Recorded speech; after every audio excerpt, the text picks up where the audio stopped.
விளம்பர வேட்டை. விளம்பரம் எனும் வேட்டைக்காரன், அவனிடம் பலியாகும் பார்சனங்கள். கடலை எண்ணெயில் கலோரி அதிகமென்பான், கொட்டிக் கிடக்குது கொழுப்பு என்பான். இந்த எண்ணெய் வேண்டாமென்பான், இதயக் கோளாறு தருமென்பான்.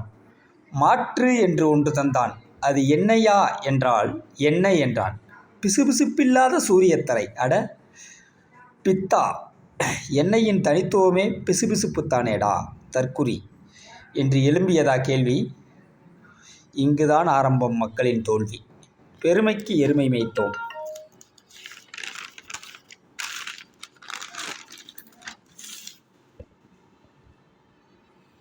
பேராற்றல் கடலை எண்ணெய் பிறந்த இடம் விட்டு பறந்தது.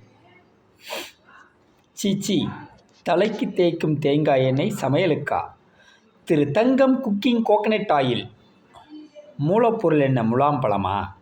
முட்டாளே, தேங்காய் தானே என ஏண்டா கேட்கவில்லை. விளம்பரம் என்றால் என்ன ஏது என்ற எந்த கேள்வியும் இல்லை. விளைவு உடலில் பல தொல்லை. விளம்பரம் தோற்றால் பழமை போற்றலாம், உடலில் வளமை ஏற்றலாம். நன்றி.